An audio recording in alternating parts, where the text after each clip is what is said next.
What's up, everybody? How you all doing? Hope you're all having a good day today. Welcome back to the Second Street Marvel. Before we get started, I wanted to show you all this quick little video. So, what's up, everybody? Welcome back to Second Street. This weekend, there was a sneak preview of the Lego Movie 2, the second part, in select theaters, and that's what I'm going to be talking about in today's video.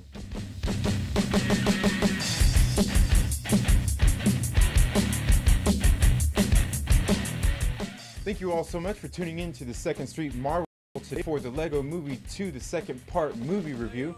Now, if you haven't seen any of my movie reviews in the past, I have put together a playlist of them right here.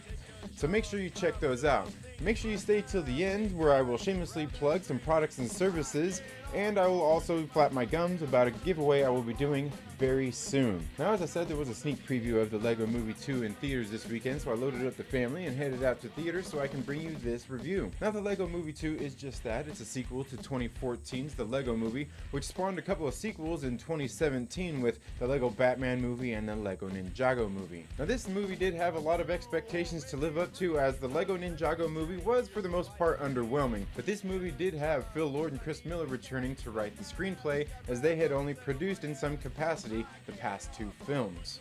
After coming off the hugely successful Spider-Man Into the Spider-Verse, these guys definitely had some challenges facing them, but they did deliver yet again. Now, as you may remember, the first Lego movie was about a kid who liked to sneak away into the basement and play with his father's Legos. Now, for me, it was sneaking into the basement into my father's old Foot Locker and checking out old issues of Creepy magazine. That and those Boris Vallejo and Julie Bell calendars that I used to try to draw, amongst other things. So the Legos basically told the story about a father's discontent with his son playing with his Legos as he begun to use the Kraggle to keep them in place. The movie ended with Buddy the Elf telling his son that it was okay for him to play with his Legos and that his sister could them as well. Then we were left with that huge cliffhanger when the giant blocks of the planet Duplo arrived with threats of planetary destruction. These blocks were obviously meant to represent his younger sister's take on this Lego world. Now, the Lego Movie 2 picks up exactly where the Lego Movie left off, kind of making me wonder where the Lego Batman movie falls in the Lego Cinematic Universe timeline. The Lego Movie 2 is essentially the story of a brother and sister who are at odds with each other as the tension has built up over the past few years and is about to come to a head as Armageddon is on the horizon. Now, after their arrival in Bricksburg, the Duplonians didn't like Emmett's feeble attempts at democracy, as he did give them a peace offering, which was the same offering that the theater gave my children when we arrived at the theater. This is a 44-piece set that does have some significance to Emmett's peace offering in the movie. After the invasion, we find our heroes, Emmett, Wildstyle, Batman, and the rest of the Super Friends, living in the post-apocalyptic Apocalypseburg. Emmett's cognitive dissonance has resurfaced once again as he is running around Apocalypseburg, still trying to convince everybody that everything is still awesome, while Wildstyle is too busy brooding on the past and trying to devise a plan to put an end to all the destruction. After an attack by Frieza, our heroes are split up and a handful of them are taken captive by Frieza and taken to the Sistar system, where they will meet the seemingly deceptive Skrull leader, Ego the Living Planet. Now, just as he's hit rock bottom, Peter Quill is saved by Yondu, who whisks him away to teach him the ways of the Force, which is how to be a lonely old man with a drawn-on 5 o'clock shadow. Soon we see our Lego heroes are at odds as Ego the Living Planet and Batman have fallen in love with each other and are set to be married so they can put an end to the years-long destruction.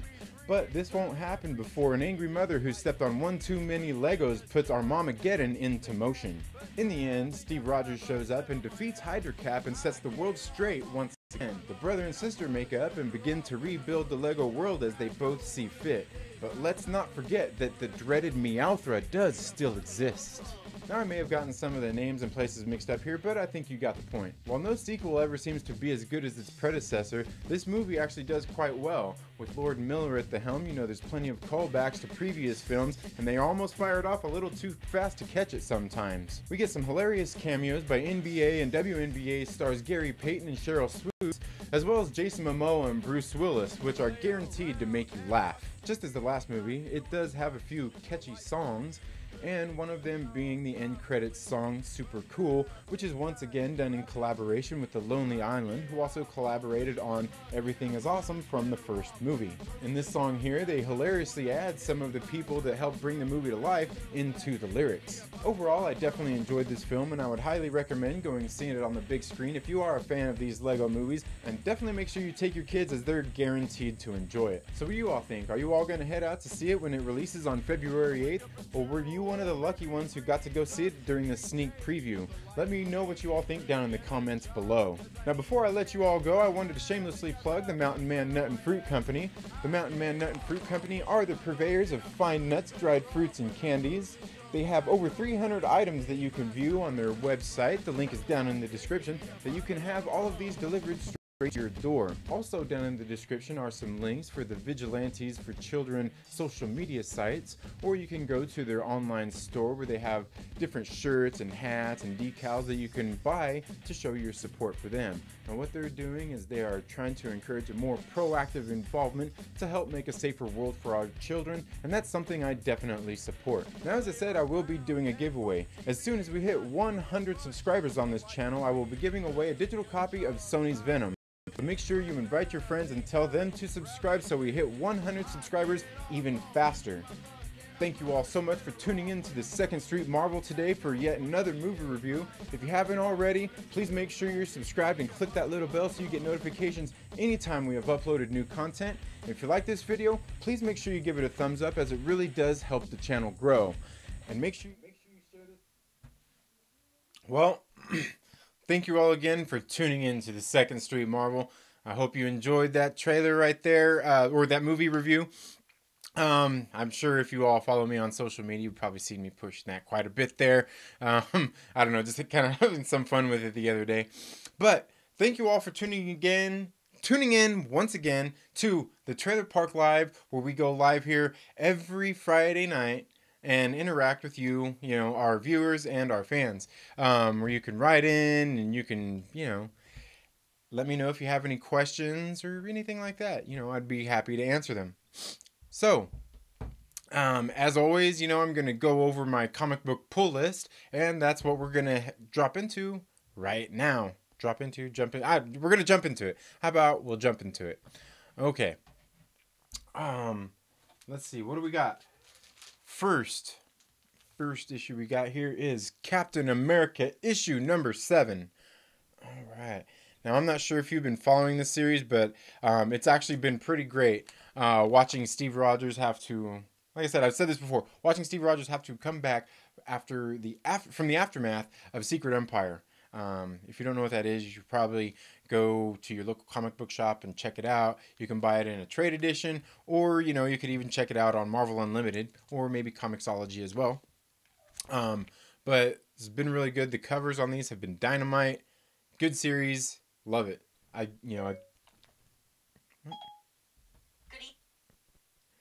love it. I'm not sure why that picked up all of a sudden. Anyway, these dang phones these days. Okay, so Captain America. Very good series. Next one up, The Amazing Spider-Man. Was this number 13? 14. Amazing Spider-Man number 14. Okay, now I'm not sure if you've been paying attention to this one or if you've been following it, but I can tell you this one has been amazing. Nick Spencer's run on The Amazing Spider-Man is awesome. Soon I'm going to be doing a review of this series, and I'm probably going to start doing reviews of several of the other series as well. And I'm probably going to, like I said last week, I'm probably going to do about 3 issues at a time, just to kind of let you know how they are, because it's pointless to do every single issue. I mean, I could tell you every single issue, but I mean, I don't know. I guess that would get me more videos and more views and stuff like that, but that's not really what I'm concentrated on right now. I'd just as soon do 3 issues together and present it to you that way. It seems a little better. And plus, some of them usually run in about 3 issue runs, like a little 3-part story or things like that. Anyway, okay, so the next one we have is The Punisher number 7. Now, this series has been awesome. I'm sure many of you are probably, if you like Punisher, whether you're a fan of Punisher or not.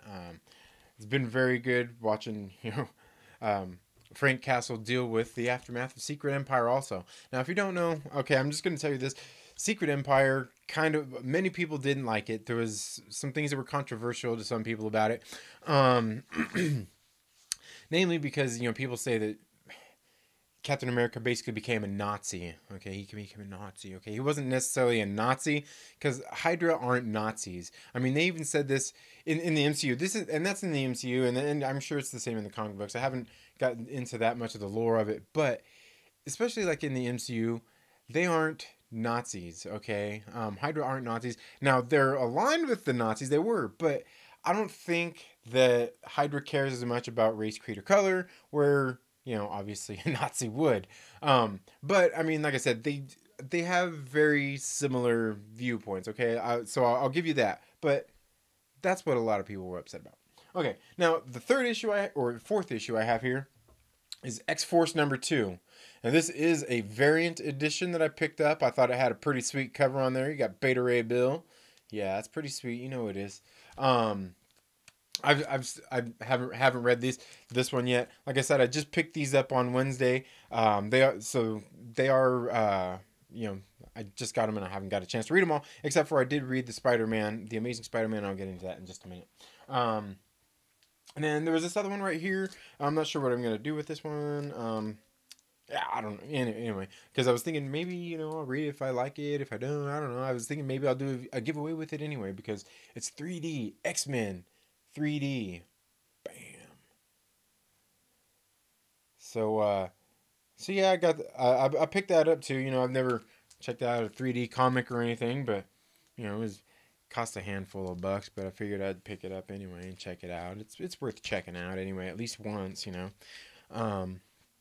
Ooh, and then the next one, okay, this is the next one. For all you people that are intrigued by Avengers Endgame theories and things like that are going on in the world, if you're waiting for, you heard about those True Believers issues that are getting ready to be released around the same time as Endgame, so it kind of lets us know that the Black Knight is coming out, because that's what happens when they release these True Believers issues, is they're tied to the movies, and those characters are going to be making an appearance. So once again, we got True Believers issue #1, ooh, and that is Conan the Barbarian Resurrection. Okay, now these are reprints, obviously. I'll tell you, I know for sure. I can't find it. I don't have it in my collection here, but I know for sure when I was growing up, my dad had this comic in that Foot Locker that I was talking about in the video. I know for sure he had this because when I seen this at the comic book store, I seen this cover and I was like, I know this cover. And like I said, I haven't read comic books in over 25 years before I just picked it up again back in August. So, obviously I know it was back in the day, and, I don't know who else I got an influence of comic books from other than my father. I suppose maybe my uncle, but like I said, I'm pretty sure I remember seeing this one around the house. So I decided to pick that one up, and I'll probably keep this one just for just for keepsakes, memories. Memories, I guess you could say. Now, in case some of you don't know, my father is no longer with us. My father died a number of years ago, back in 2002. So when we get things, just little keepsakes and memories, I don't know. We grow attached to things, and sometimes I think emotional attachment to some of these little things is like the silliest thing in the world. But then there's times when I sit there and I look at them, and it just brings a tear to my eye. It's just I guess that's just how the memory of our loved ones affect us. I don't know, what can you say? So the other one, True Believers, Conan is going to be in Avengers Endgame because we got What If Conan. Okay. This one, I don't know. I don't know. I don't remember this issue before, but again, it is a reissue. So I got that one. Like I said, a couple of these reissues are only $1. So they're definitely worth picking up. Now, as I said in one of my previous videos, I think it was a couple of weeks ago, they are getting ready to reissue that Incredible Hulk 181, the first real appearance of Wolverine, if you want to check that out. So, if you get a chance, go to your local comic shop and pick it up. I know for me, my local comic shop is Bases Cards and Comics. I'm not sure if they have a website. I definitely know they're on Facebook and Instagram. You could follow them there. Bases Cards and Comics. It's an excellent comic shop. They're really top notch. It's a huge store. They got posters. That's where I got some of these posters at. they've got toys. They host like card tournaments where people are playing like the Dragon Ball Super cards, and I don't know. I'm guessing Yu-Gi-Oh, and I'm sure there's the other ones. There's probably people there doing like Magic and things like that. And then you have other little collectibles and things there too. It's a pretty cool place. If you're ever in the Antelope Valley area, it's in Lancaster, California. You should check them out. Really nice, and they're really close to the freeway, so it's not very far. Even if you're just passing through, you should check them out. They're just right there off of the freeway, off of the 14 freeway.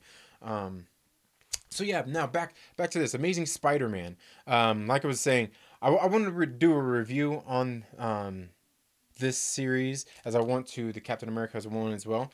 But this I did get a chance to read this issue. Excellent issue. This was a good one. Now, the Ryan Ottley did the cover on this one, but he didn't do the art inside the book. And he's the guy, Ryan Ottley is the guy who's been doing the art inside of the book for this series since it launched last year. Since this new series relaunched last year, with Nick Spencer writing. But see, let's see here. The penciler is Chris Bocciolo. Bocciolo? I feel bad because I know I'm probably murdering these names. The inkers are Alve Wayne is that Foucher? Wayne Foucher? John Livesay and Tim Townsend were the inkers, and VC's Joe Caramunga is the letterer. Now, the art in this book is significantly different from what the rest of the series has been so far. But let me tell you, I dig it. I really thought it was pretty cool. Like I said, it's different. Ryan Ottley's art is very beautiful. You can see it here on the cover. He's got some great art. And when I first started reading the series, this was my go-to comic when I started reading again, because I'm like, I love Spider-Man. I know I'll like a Spider-Man comic. And luckily it just relaunched. I think it was on issue number 4 at that point. So I went through and I read issue 4 and I liked it. So I got 1, 2, and 3. And like I said, the art, when I first seen the cover, I was kind of like, I don't know. It looks a little too new age for me. It looks a little too, I don't know. And I say new age, but it looks a little too modern. It doesn't look like the classic stuff that I grew up with. Like I said, mind you, I haven't read comic books in like 25 years. So the hey, what's up, Chris? I'm sorry, I just seen your comment right now. How you doing this evening? But like I said, it did take me a little getting used to this Amazing Spider-Man comic. I first opened it, I'm like, it looks a little too modern. But then, like I said, it's been 25 years, and I started reading it, and by the time I even got to that first issue, I actually really liked it. It popped a little more off the page. I mean, I don't know, it was really nice art. They've got all the right people doing it. Like I said, Nick Spencer was doing an amazing job writing the Amazing Spider-Man. No pun intended. I swear that wasn't no pun intended. But Nick Spencer's been doing an amazing job. And before this, like I said, people weren't happy with the Secret Empire. Just from what I've read online, people weren't happy with the Secret Empire story. And Nick Spencer is the guy who wrote that. And now there was some spots in it. I read like every comic in the series. I was just getting back into reading, and I read like every comic. There was a bunch of tie-in issues to the Secret Empire. An enormous amount of tie-in issues. I'm glad I wasn't reading then, because I probably might have tried to go and buy all in little issues and read every single one, and it completely wasn't necessary. And there was some stories in there that were total just bleh.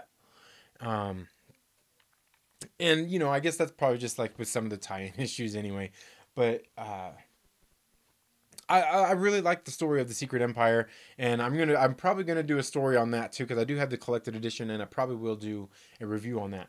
But back to the Amazing Spider-Man. This issue number 14 does have different art in it than it has had previously, and like I said, I did dig it because it kind of reminded me of, what, I'd have to go back and check. I'm not sure that it's the same guy, and I doubt it is, that did the Spectacular Peter Parker, the Spectacular Spider-Man. Now, the art in the Spectacular Spider-Man was definitely different from that of Ryan Ottley's in the Amazing Spider-Man run, and I don't know how to say, but it was grittier. Let me see if I can just find an issue here. I'll find an issue here and show you. Where is this at? Hold on. I guess that's a bad one. Okay, right here. Nope, that's a bad issue to show you. Okay, right here, the cover of this one. You can see the art on this is quite different from the issue I just showed you. It's, I don't want to say it's higher detailed, but just the art itself is different. I mean, I guess in a way it is higher detailed. It's just done differently. It looks more dramatic, is what it is. It looks a little more dramatic. And like I said, when I first was reading this one, I wasn't really into the art, but like this is another one. By the time I got done with the first issue, I was like, man, I like it. It looks like a grittier feel. It looks like when you watch a movie and it's got like that film grain to it and it just looks gritty. That's what it reminded me of, and I liked it. I like it. So like I said, I'm not sure if Ryan Otley's coming back. If maybe he just took some time off and didn't get to a couple of these issues. Or what they did, I think they did that in one of these another comic I've been following too. Somebody else came in and did some of the art in a couple of the books. I'm not sure if he's coming back. I mean, hopefully he is, because like I said, I really do like his art. Like I said, the art that was in here is amazing too. And maybe you know what? I still forgot to check that. Maybe they. Maybe they're just switching it up for an issue or two. Let's see who was the artist on the Spectacular Spider-Man that I was reading. The penciler was, oh man, I'm gonna murder this name. Juan Frigeri, and the colorist was Jason Keith on these ones. But it's similar type of art where it looks a little more gritty. But Amazing Spider-Man has been amazing. They did finally tie it into the Friendly Neighborhood Spider-Man run. I'm not sure, if how many of you keep up with the comics, but the Amazing Spider-Man, that's what I'm talking about. The Friendly Neighborhood Spider-Man issues have been great. There's two issues so far. It's a little more story about his life.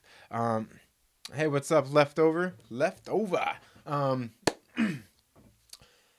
The Friendly Neighborhood's Spider-Man, it's a little bit slower story, a little more down to earth. You get a little more Peter Parker story in there, and I like that. That's what, like I said before, that's the one thing we like about Peter Parker. Is Spider-Man. He's all of us. We're all Spider-Man. We've all got life struggles, and he definitely has some life struggles. But they did tie in the Amazing Spider-Man with that Friendly Neighborhood Spider-Man through the story of Aunt May. And by the time you get to, you thought about, at the end of the first issue of the Friendly Neighborhood Spider-Man, I remember seeing a lot of comments. People were like, oh, poor Aunt May. Yeah, it was pretty bad.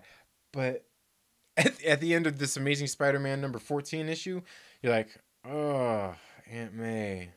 Once again, I mean, you're like, because you're scared for her at that point in a different way than you were in the Friendly Neighborhood Spider-Man. But like I said, overall those issues have been pretty good. I'm a big fan of Spider-Man anyway, so I would say it doesn't take much to impress me, but I mean, I guess it does, because I want it to be a good story, and I do want there to be nice art and everything, and that's what I've gotten out of the series. So that's why I say it is good. I mean, it's not that it doesn't take much to impress me. I mean, you still got to have all those things, but once you've got it, I mean, you just got to have a steady story, and we're all good. We're all good. Just kind of like like, I'm not sure if you've seen my review of the movie Glass. A lot of people didn't like the movie Glass. I thought it was really good. It was just steady. It was steady with what M. Night Shyamalan does. It was he just gave you enough. It was a steady story. You knew what you were getting. Don't get your expectations too high, and definitely don't put them too low neither. You shouldn't have low expectations ever.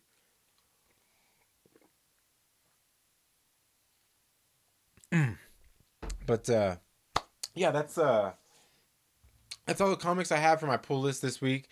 I was going to let you all know, like I said, I've been announcing some giveaways. I'm going to do that giveaway of the Sony's Venom as soon as we hit 100 subscribers. We are currently sitting at 88. I don't know what I've done over the past, week or so, but I'm up to 88 subscribers now, and I'm amazed. I'm like, yeah. it wasn't that high, a week ago, and every little bit counts. And the one thing I do like, like I'm not looking, because there's these things, these YouTube algorithms and stuff. I won't confess to know much about it, but in the end, what happens is some people get on, and you could find these channels easily. People get on, and they get on like Facebook, they get on YouTube, and they do all these things. They call it sub for sub, where I guess people just subscribe to each other, and that's it. Just so they have subscribers. Yay, right? That's what we want, subscribers. But these people, I don't know. Maybe they just don't know about the YouTube thing, and maybe they're just trying to get the subscribers.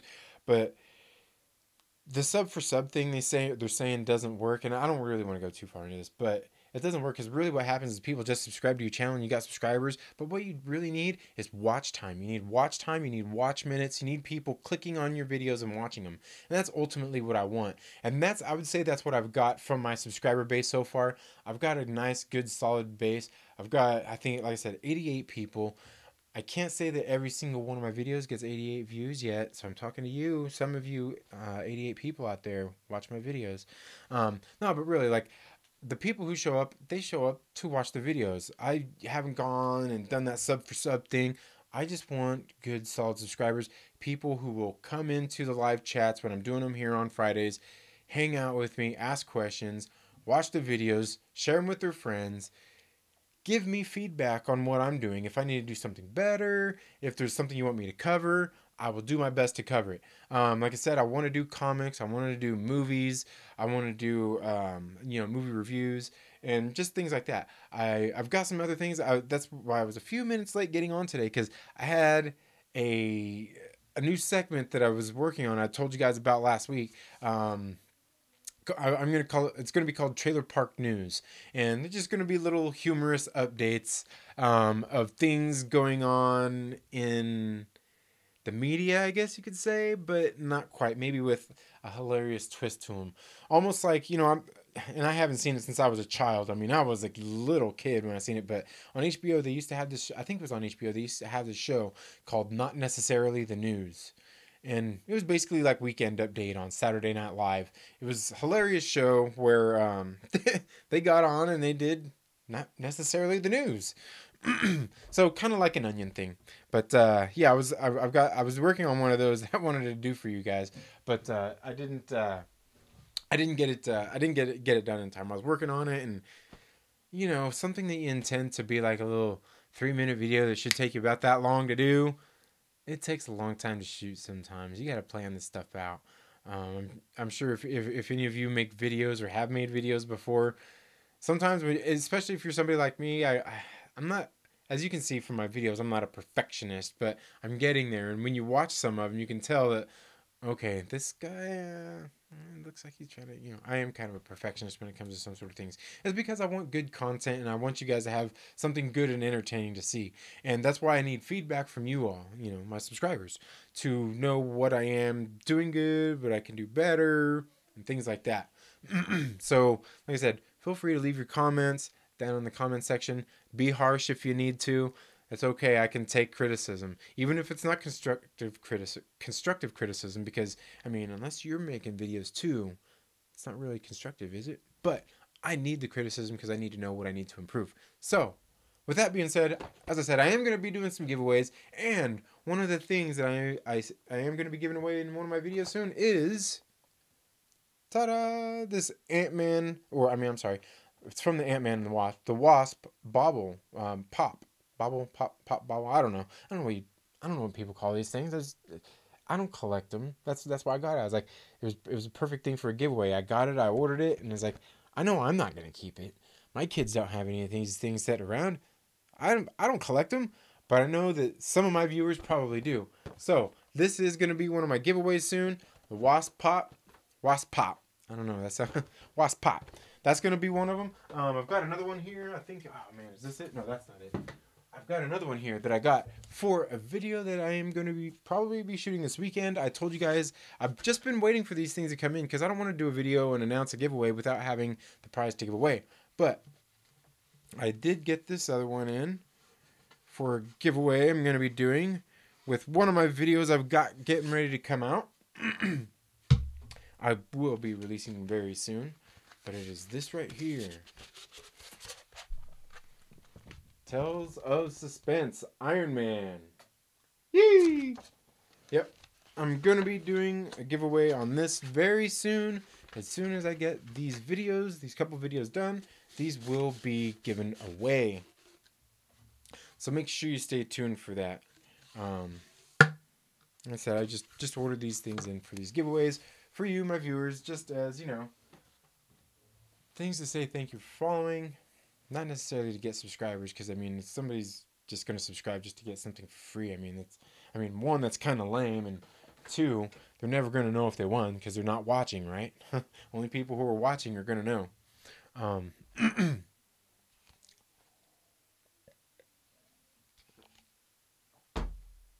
Oh, so, yes, what was there in the news this week? I seen there's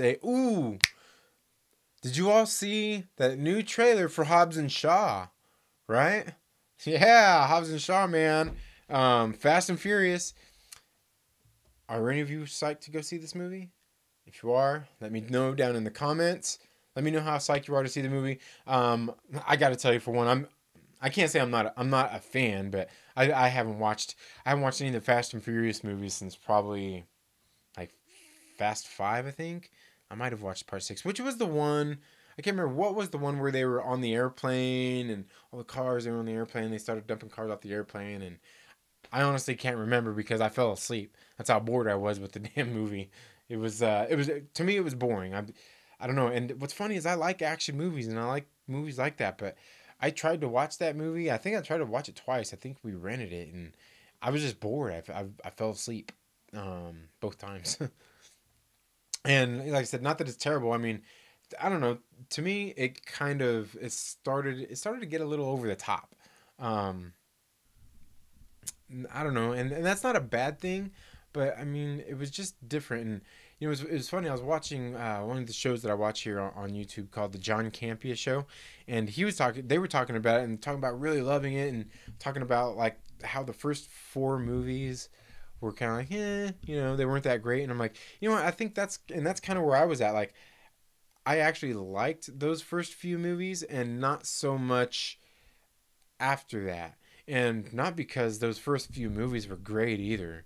I mean, really, what was the first one? The first one was really the only reason to watch the first one was, I don't know, I guess to see some chicks and some cars. Paul Walker, if you're into that sort of thing. Vin Diesel. If you want to see him as Toretto, you never had me. I don't know. Like I said, that the first one, it was all right. Then the second one came out, and that was like complete cheese whiz. I totally like the second one. I was like, wow, they really made this movie. I don't know. They did, but it was completely cheesy. That movie was way cheese. To me, will ultimately always be the worst one. I won't even call the one that turned me off of the series the worst one. But then the third one came out. Wasn't the third one Tokyo Drift? Now that one, I can't say it was a great movie. Believe me, it wasn't a great movie at all.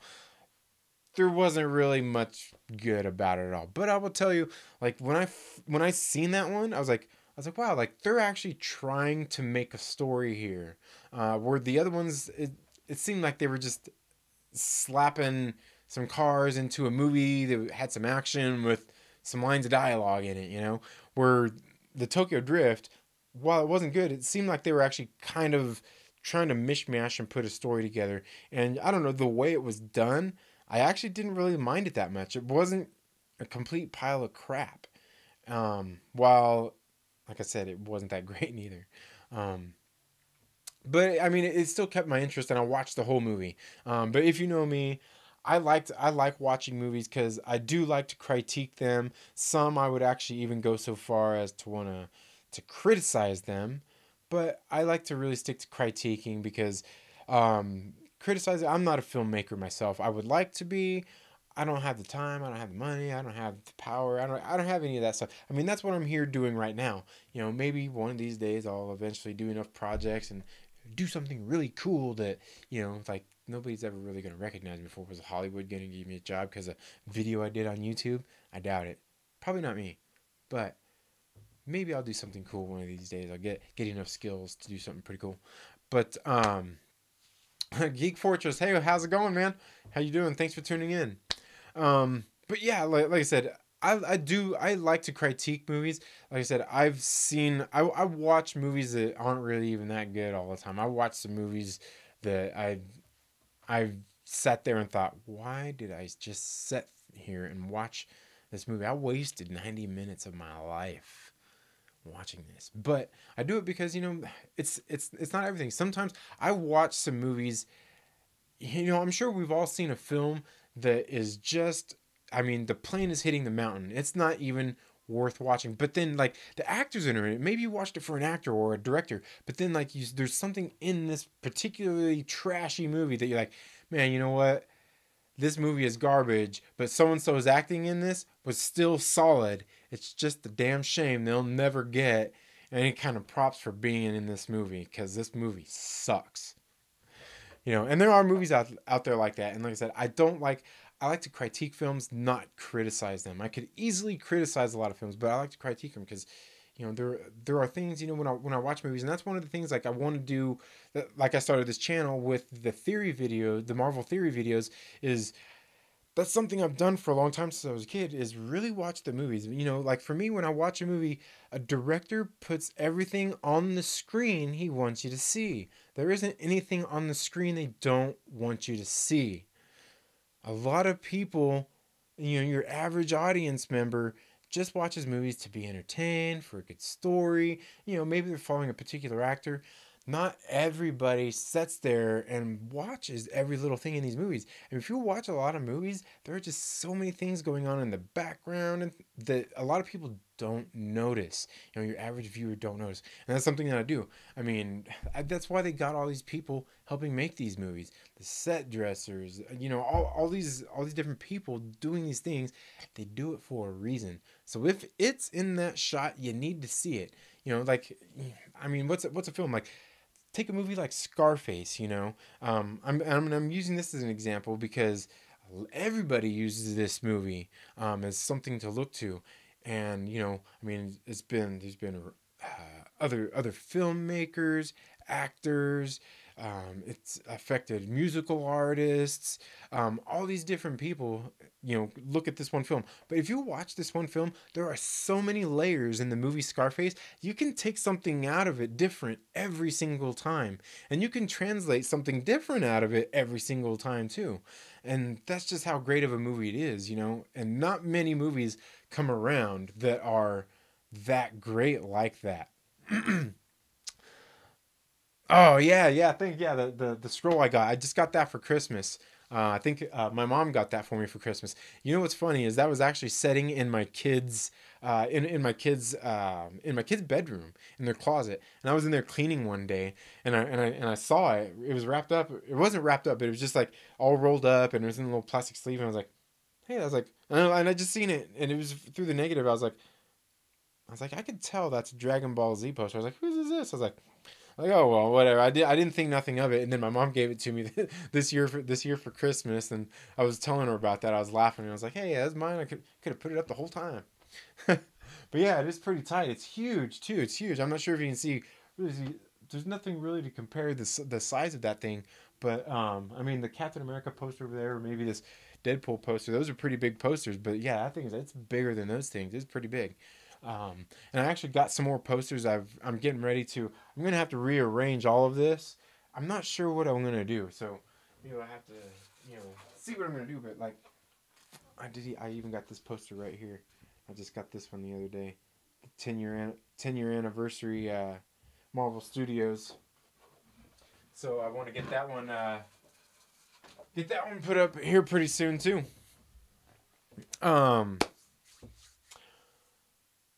But yeah, like I said, I really love watching movies. I like to critique movies, and like I said, that's why I want to do these movie reviews, and part of the reason why I started this channel, because a lot of people, and that's it's been another subject lately, is a lot of people talking about like Black Panther got was it an Oscar nod, or I'm not sure what award it is. Like I said, I don't pay attention to those award shows. They don't really mean much to me at all. I've never watched them for the most part. They, I don't know, they just don't appeal to me. Yet I know a lot of people who claim they don't watch them and don't like to watch them because of political reasons, but yet I see them commenting about it all the time. I'm like, if you don't care so much, why are you watching? Why are you watching the damn Oscars if you don't like actors? And you're like, you don't like all the messages they're going up there and saying. I don't know. That's just the political climate these days, you know. Something that's funny. But I don't watch those award shows. Like I said, Black Panther got nominated for Best Picture and all this stuff, and people are, you know, saying, "Oh, it's not the right film," and you know, it's probably not the right film. It definitely wasn't like the Best Picture of last year. Believe me, I like Black Panther, but I mean, if anything, Infinity War beats it out.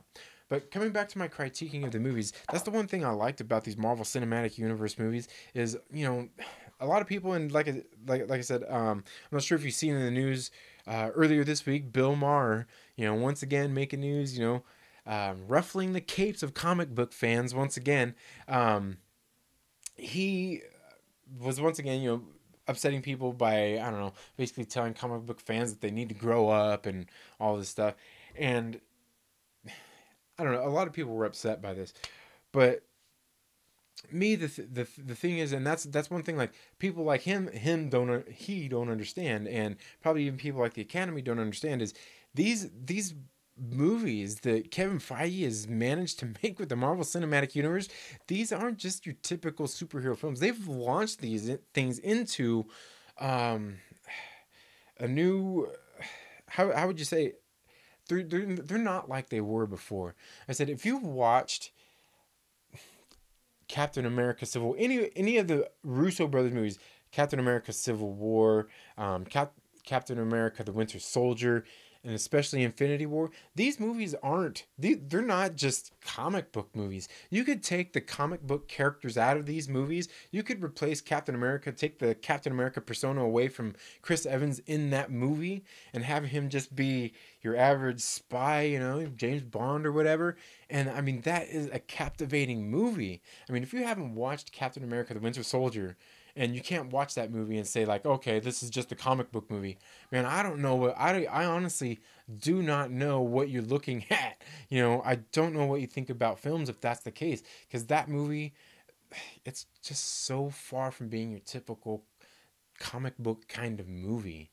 The same with, and that's what I really feel about, like I said, the Russo brothers. Once they came into the MCU, they launched it to another level.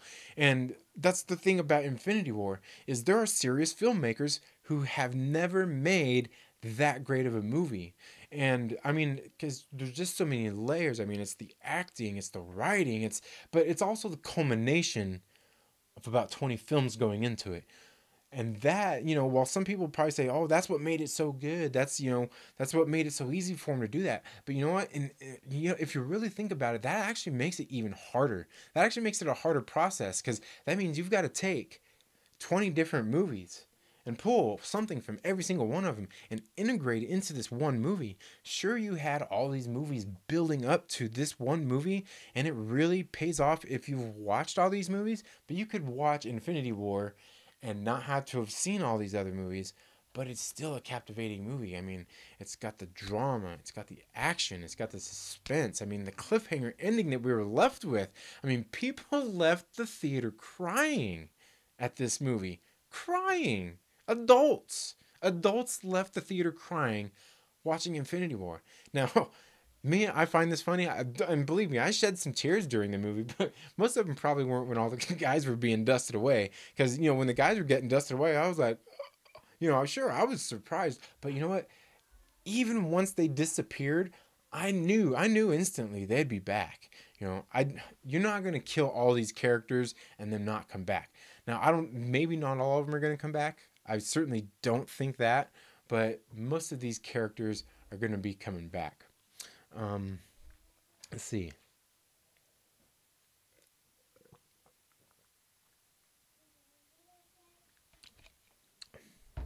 To follow up with what you were saying, I always say be your own critic. I love to rate and give a score. By the end of the day, but at the end of the day, what A 10 is to me maybe a 5 to someone else and vice versa. Oh yeah, that's so true. That's so true. And that's and that's true. Different strokes for different folks. Like I said, speaking of which, the Geek Fortress, I know what one particular interaction we had was the movie. Was it what is it 100 Girls? Um, the movie done by oh man, um, is it Michael Davis? Um, that's one of those coming of age movies. Like me, I watched that and I'm like, man, this movie is awesome. This movie is great because it's just like a coming of age story about a kid who's got the hots for a girl in school, and this it's not like a critically acclaimed movie and it never will be. Okay, nobody's ever gonna look at this movie and give it an award, but the movie itself is so awesome. It's just a great movie. Um, that's what a lot of movies come down to. Story. You got to have a good story. I mean, look at the movie Friday. The movie Friday, they did with such a low budget for that movie. I mean, relatively for a movie, but you think about it, it was a story-driven movie. And that's really all it was. They didn't have to have a big budget for something like that. When you have the quality of the content in your story there, everything else everything else just builds and shines from it. And and that's something to be said for that genre of movies too. Speaking of Friday, is because that director F. Gary Gray, he's actually the same director who went on to do Straight Outta Compton. Now, Straight Outta Compton was one of those movies that was like it's it's kind of a biopic, but I mean it's not quite like, God, what was it, Bohemian Rhapsody? A lot of people griped about that. Entertaining movie, but it didn't follow history accurately. Nowhere even close. But it was just entertaining. Now, the Marvel Me This. Hey, how you doing, man? Thanks for tuning in. If you guys haven't seen this channel, you should check it out. Young dude, he's just starting out. I think he said he's had got a couple channels. Marvel Me This. He's got some pretty cool videos up. Like I said, he's a young dude. He's starting out. Go check out his channel if you get a chance. Good stuff. But yeah, F. Gary Gray, he went on and he did Straight Outta Compton, which was an excellent movie. And then you see some of the other movies coming out. Like, what was the one that came out not soon after that? That Tupac movie, All Eyes on Me. Now I watched the movie All Eyes on Me and I was like, okay, now this movie, it wasn't that great. It really wasn't that great. And it could have been better. I mean, they had a lot of the elements there, but that's when you get somebody like an F. Gary Gray in there to direct something like that. And of course, he don't want to direct himself into a corner, I guess you could say, where he's only doing these certain types of movies. But he's done certain types of movies, and he is good at it. And when you're good at something, you do it. It might be hard, especially with doing timepieces like Straight Outta Compton would be. But if you really think about it, I mean, if you went down to L.A., where a lot of that would have taken place, how much of it's changed? Even the gangsters and stuff in the area, the gangs and all that stuff, how much of it's really changed? I mean, you might be talking maybe a change of clothes. I mean, maybe getting rid of some of the modern cars that are sitting there crowding up the streets. That's really about it. But like I said, you get a guy like F. Gary Gray on board to do a movie like that, it's going to be good. And they should have done something like that with All Eyes on Me. Let's see, where were we at? My Goku tat. Okay, Chris told me to show everybody my Goku tattoo. Got that Goku tattoo right there. I've actually got Majin Vegeta on my shin too. I'm not sure how easy that would be to show, but I've got. Yeah, probably I can't really kick my leg up there too far, but Majin Vegeta on there too. Let's see. Bill Maher is a hack. All late night TV is garbage nowadays. Well, I mean, Bill Maher's not exactly late night TV. I mean, he's HBO, but I mean, honestly, I like Bill Maher. I like his show, and I in no way am even close to believing having any of the same political beliefs as that dude does, but I like his show. He's just a dude that's always kind of made me laugh. I don't know, Bill Maher. I don't know. Maybe it's just because he's a funny little dude too. I mean, look at him. This is Bill Maher. Okay, but I mean, yeah, I don't know, and that's what makes me funny. I mean, but that's the thing. That's the thing with our society is people like Bill Maher come out and say stuff, and who's Bill Maher? I mean, he's nobody really. I mean, he's just a guy with a TV show, and yeah, he's got the platform to piss people off. And but when he says stuff like that, I mean, I laugh. You know, I was laughing my butt off the whole clip. I could see if I could. I'll make a video about it, and I'll post a video of that clip, or you can find it here on YouTube. You can go find look up Real Time with Bill Maher and find the clip he did a couple of days ago where he's slamming him. It was pretty funny. But then at the same time, one of the reactions, there was a reaction video to it. A lot of people did reaction videos to it. To Bill Maher saying one of them you should go check out. I heard of him through, I think it was through War Stew. It was on War Stew's channel. He was talking about this guy TC does, I think it's TC Does Comics, and I went to this guy TC Does Comics. I went to his channel and I subscribed, especially because I seen this video where he was reacting to Bill Maher's comments, and you could tell he's mad. You could tell he's upset, you know. And he's not being triggered and yelling and screaming at the TV show and calling him a turd or anything, but you can tell he's really laying the sarcasm on pretty thick. You could tell he was upset by it. Me, like I said, I don't get upset by that. Me, I think Bill Maher is pretty funny. I like his show. I don't believe politically anything the guy says, you know.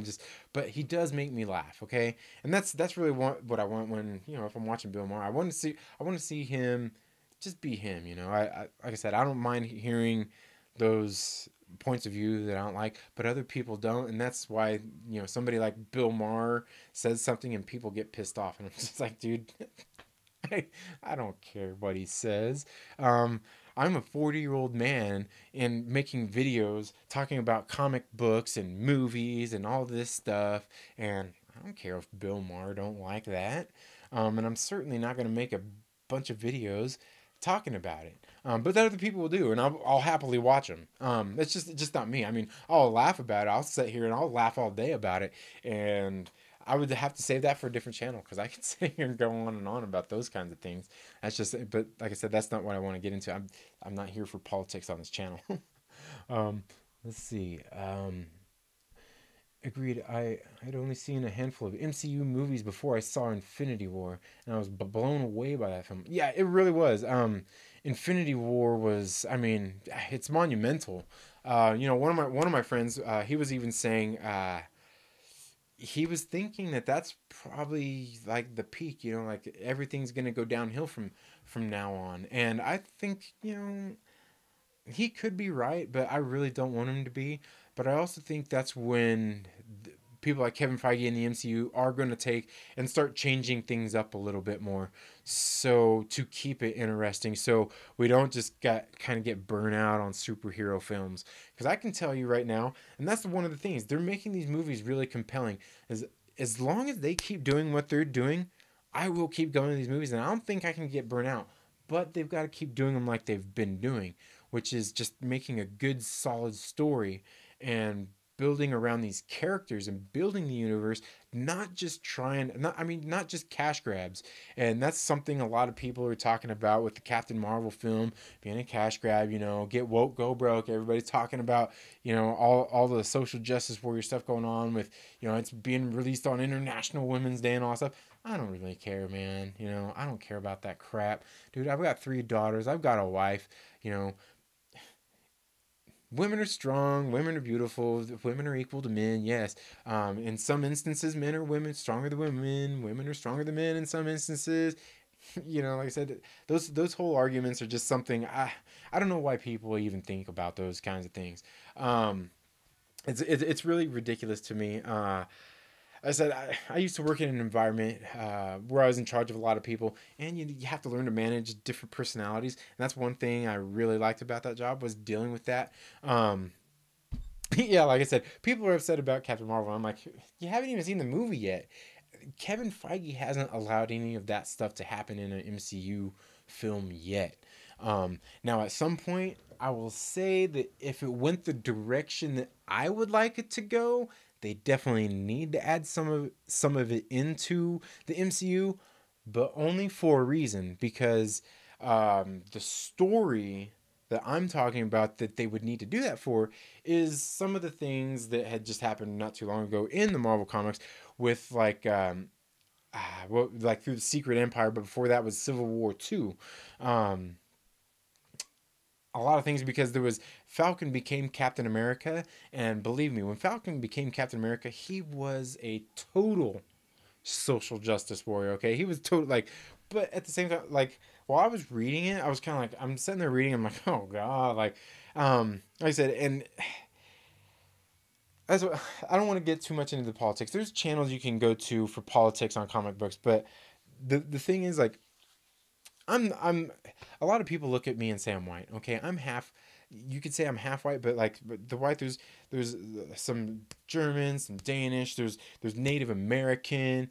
I'm sure there's plenty of other things in there as well. And then I'm half Mexican, and so you know there's and obviously being that there's other eth, eth, ethnicities within that, and so that's like me like that's why I say to me it's silly because I've been met with all these same things before, you know, and that's why I say. But I think it would be needed in the MCU for these stories with the Captain America, the Sam Wilson Captain America, to get that narrative thread through to people because of what was going on in the comics at that time. Now, at the time, it was also kind of drawing parallel to things that were going on in politics too, which is a complete other story. But I think overall in the story, the way the overall narrative of everything went and how it ended, it was perfect. Because another thing with, like I said, here I am talking about the Secret Empire when I want to do a review of it. The Secret Empire basically went and rebooted the Marvel universe in the comics. It basically rebooted everything. After that, you know, Marvel Comics, their readership was, I guess it was really going down just because a lot of things going on in the comics. And this event rebooted everything, and that's pretty much when I got back into comics was after that. And I think I got back into reading, especially being a Marvel fan at the right time. I've seen a lot of you know some of the channels I follow here that are DC fans, mostly where they're you know I've heard that from other people too that DC has been putting out some really solid comics over the past few years, and from what I've heard from across the board I've heard that from everybody, and I'm not sure how it's going now if that's continuing. From what I hear it is, but to me I think I got back into reading at the right time because to me Marvel Comics has been picking back up from apparently where people thought they were. And I don't know. For me, I think it's just been pretty exciting getting back into them and reading some of these stories that I've been reading. It's been really good. Let me see what else. What you got in my drink? Oh, it's just water, man. It's just water. But I would like to head out to Bravery Brewing and get one of those bottles of Old Rat or something. I haven't had some Old Rat in a while. Um, let's see. Oh yeah, yeah, Marvel Me This, man. I'm glad you checked him out. He's got some good stuff, man. He's young guy, but he's got some pretty good stuff, man. I can tell you, I wasn't doing anything. I wasn't doing anything close to what this dude was doing when I was his age. I don't know how old he is, but I can tell you, I wasn't doing that. I was worried about other stuff more than likely. How's it going, Bretta? How you doing? 507, what's up? 507 in the house. Okay,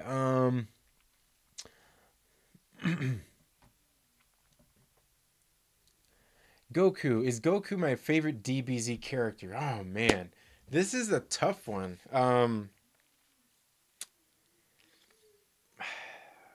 Yes.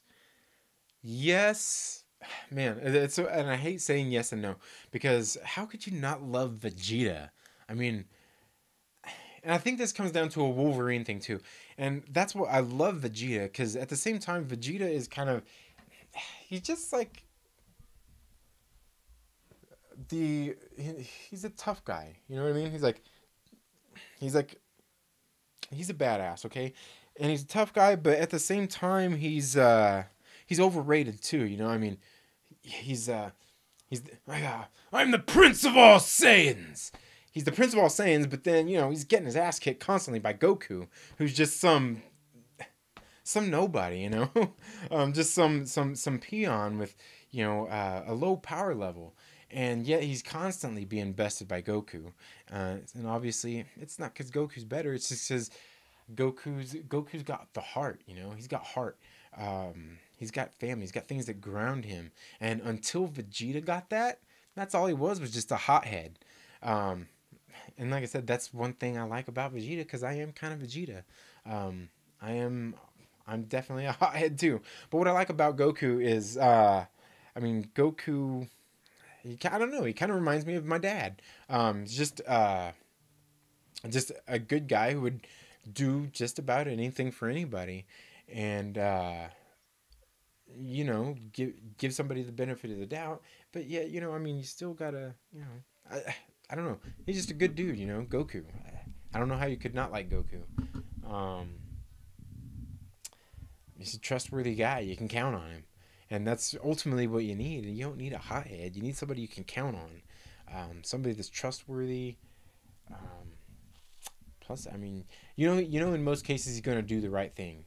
So yeah, I guess I would guess Goku and Vegeta. Goku's probably my favorite because if you ask me, I really love Piccolo too. I love Piccolo. Piccolo is awesome. I wish he wouldn't have ever gotten to where he got so surpassed in his levels, but Goku was pretty, or not Goku, Piccolo was pretty awesome. I used to have a cat named Piccolo. A lot of people like Gohan. I was like, yeah, I kind of liked Gohan too, but he was too whiny for me. But one thing I did definitely like was back when Piccolo was training Gohan. Man, like if you want to watch some really good storytelling, go back and I can't even remember which saga that is, man. But watching Piccolo train Gohan, man, dude, that's just like that's some captivating storytelling in cartoons, man. And just thinking about it is actually kind of making me starting to make my eyes a little wet, man, because that was like one of those really really cool stories out of the whole Z series, really. Um, let's see. Here's how every Bill Maher episode starts. Trump is bad. Derp. That's how I think that's Saturday Night Live. Is that Saturday Night Live you're thinking of, Chris? I think that might be Saturday Night Live. That starts like that. Every one of them starts with Alec Baldwin going. I don't even know what they did on Saturday Night Live, man. I haven't watched.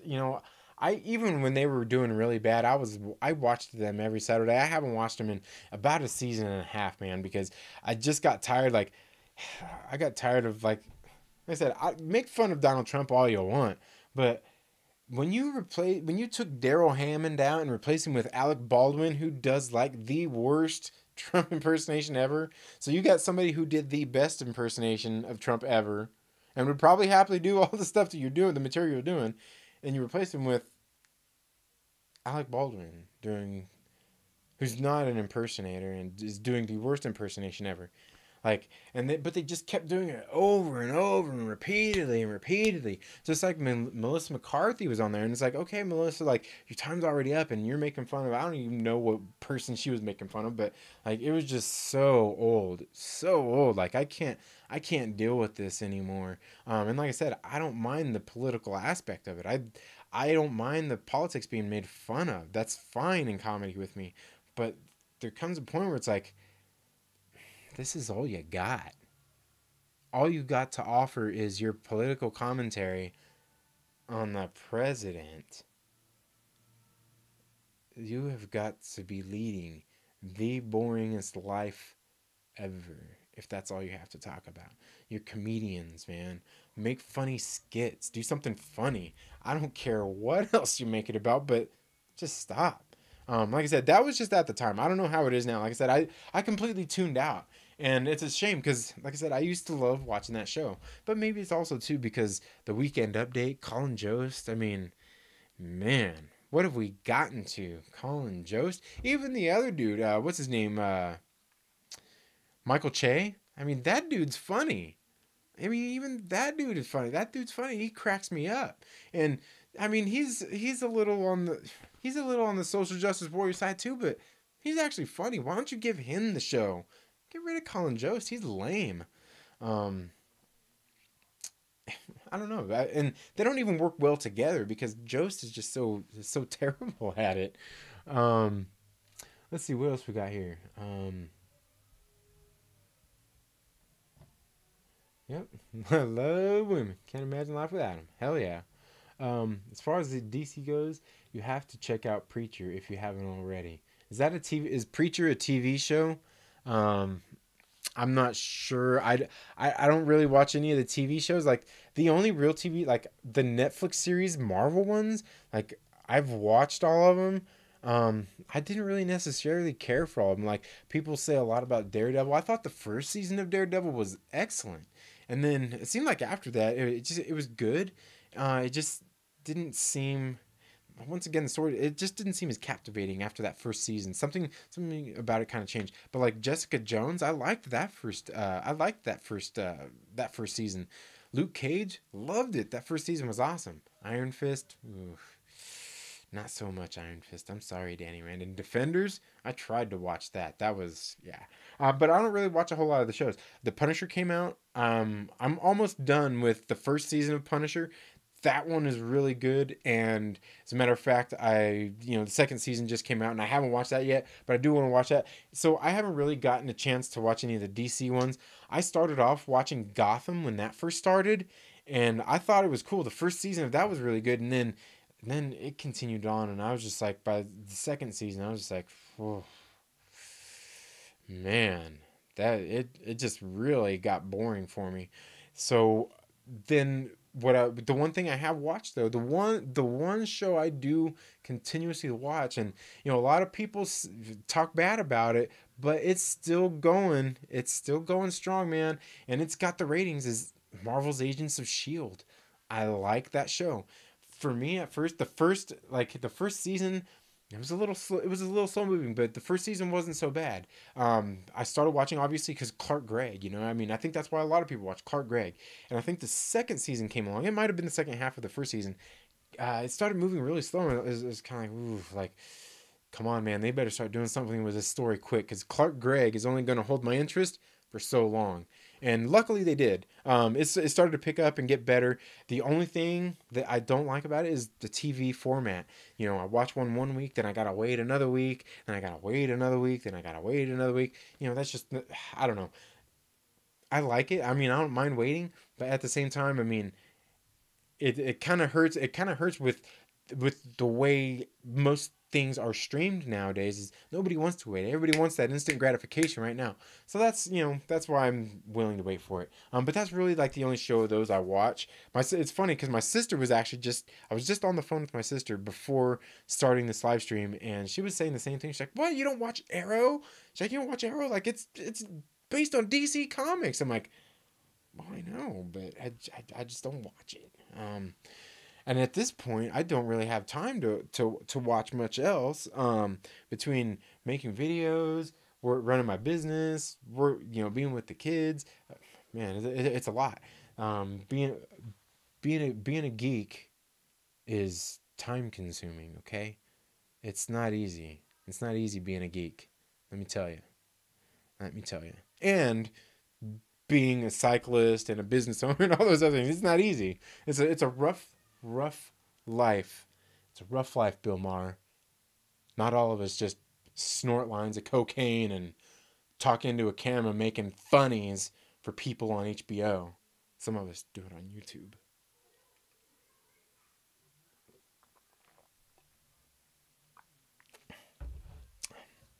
Okay, let's see. What else we got here? Yeah, and maybe one of these days I'll get a chance to check out those DC flicks. I probably need to. Like I said, the Aquaman movie was great, and I can't wait to see some of the other movies they got getting ready to come out over at DC. It seems like they're finally on the right track. Um, Vegeta is also the ultimate redemption story. Yes, Vegeta is the ultimate redemption story. That's the one thing I definitely like about Vegeta, man. And as a matter of fact, that particular episode, I guarantee you know which episode I'm talking about. God, what was that one? Is it called Vegeta's Respect? I think that's the name of that episode. You know what episode I'm talking about. You've seen it. Vegeta's Respect, man. That's one of those ones, man. It hits you right there, dude. It gets you right there in the heart, man. That would bring some. If you don't cry, it'll definitely make your eyes well. If you get some tears in your eyes, man, that is a great episode. great episode. Yeah, damn. I think that was the name of Vegeta's Respect, man. Man, I'm almost halfway getting goosebumps just thinking about that episode.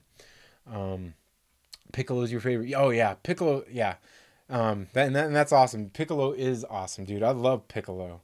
Um, he's definitely a badass. Um, yeah, don't. Yeah, yeah. Don't touch my Bulma. Yeah, that was pretty good. Yeah. You know what? I gotta make it to the theater. See, you know, I'm not even sure if it's at the theater anymore, but I definitely would. I can't wait till that comes out, um, on Blu-ray.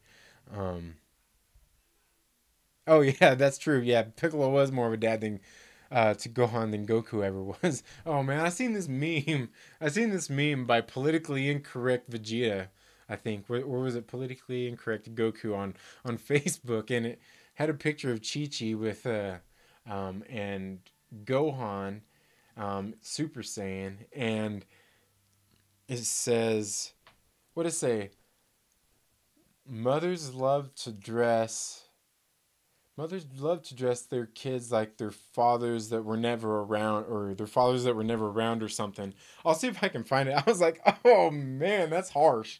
That is harsh, man, but it made me laugh. It was pretty messed up. Okay, it was the Saiyan Saga with the Piccolo. I'll let you borrow the Blu-rays. It's so good. Which Blu-rays was that? Of which one? Um, from the creators of Breaking Bad, which um, Gotham is amazing. Yeah, you know, I don't know, man. The Gotham thing, like I said, it got into season 2, and there was just too much going on with it, man. Like I was, I don't know. It seemed like they were trying too hard, and sometimes that's a problem with a lot of things. Is like they try way too hard to get a good story for people to watch, you know. And it's like there's you know, maybe just don't try at all. Sometimes maybe don't try at all, because trying too much just really sucks me out of the story sometimes. Um, yeah, yeah. Being a geek is definitely expensive too. Um, let's see. Yeah, electronics. Yeah. Vegeta's sacrifice. Oh, was it Vegeta's sacrifice, not Vegeta's respect? Yeah, I can't remember, but yeah, I mean, man, you all know exactly what episode I'm talking about. Um, I yeah, I man, was that the same time? Because the time I'm talking about is it was definitely when Goku was fighting Boo. He was definitely fighting Boo, because I remember he was just fighting, and that's when Vegeta, like the whole episode was Vegeta telling the backstory of like when they first met and how he got his ass handed to him and when he died on Namek and just all that. And he's like, oh man, what was he says? You're better than me, Kakarot. I don't know, something. I don't know, man. It was compelling stuff, man. Compelling, you know. And Bill Maher says the comics can't have compelling storytelling. Get out of here, man. Like I said, that you know brings me back to watch a Russo brothers movie, man. Tell me that's not some great storytelling. Okay, now let me tell you the other thing though. In these Russo brother movies, these movies the Russo brothers have done. Remember, they're only the directors, but I'm sure the directors have a lot of say so with the story too. But these stories were written by Stephen Marcus and Christopher McFeely, or is it Stephen McFeely and Christopher? No, Stephen Marcus and Christopher McFeely. Man, these two writers, dude, they're pretty on point. And a lot of people talk bad about Thor: The Dark World, but dude, that movie was written by Marcus and McFeely, the same dudes who wrote all the Captain America movies and the Infinity War and Endgame. These are like the best writers that they've got in the MCU. And you tell me that Thor: The Dark World is just some flop? No. It's like I said, there's a narrative thread that they have woven through the Captain America movies, and I guarantee you there's a huge thread in Thor: The Dark World, as has already been proven already with everything else we've seen, from the tree of Yggdrasil to the realities, the Soul Forge. God, what else was in there? Man, everything was in the Dark World. You got Eric Selvig talking about all that stuff that was on the chalkboard in the back. I mean, he was talking, man. I mean, Selvig was talking about all the stuff, man. Like Thor: The Dark World was so underrated, and I guarantee you, after watching Endgame, everyone's probably gonna find out that it was probably one of the most significant movies that there was. I don't know, but that's just if you ask me. Um,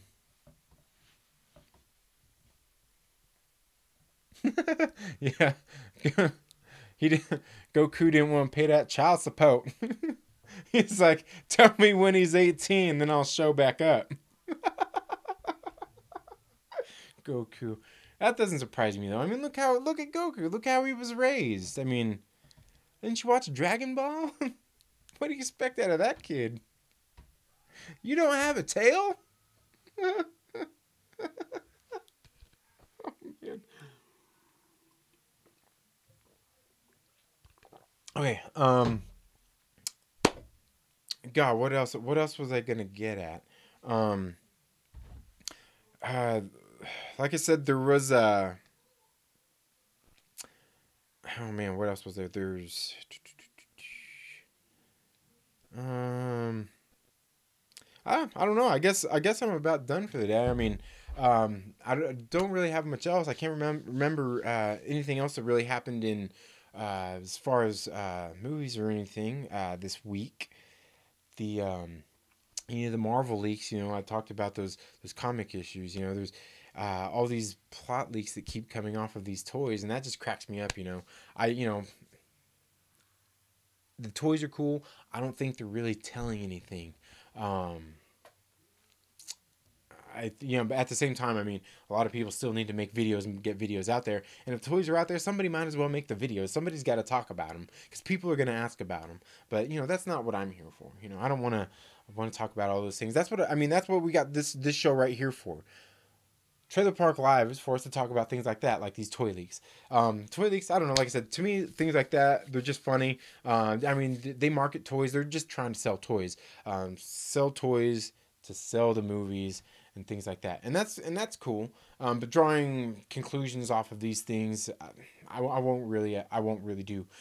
People keep bringing up how there's that rumor in Avengers Endgame that there's going to be, a greater threat. Okay, now to me, I've stated this before, I think the greater threat isn't necessarily a villain. On that same toy leak, I think it was they face a greater threat as they realize their reality is more fragile than they thought.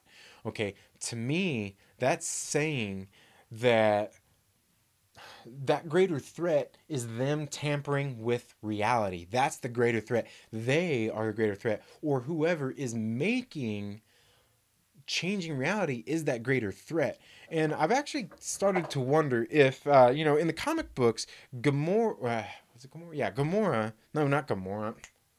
Nebula got the gauntlet. She got the gauntlet from Thanos, and she undid the snap. Now, she undid the snap, but that made she basically got, what was her wish?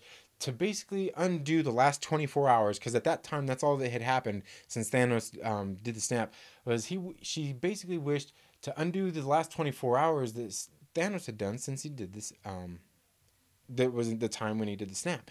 Now, what that did was it basically turned her back into a ghost of herself, because she was revived.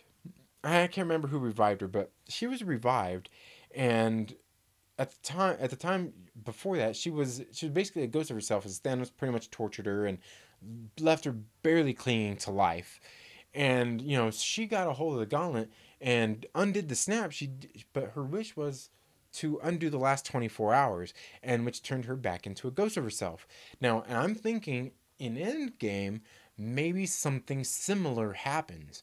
Maybe they go to undo the snap, and that's where that fragile reality comes into, because undoing that snap, they probably bring back some bad guys that they're going to have to deal with later that they didn't know about in some sort of way.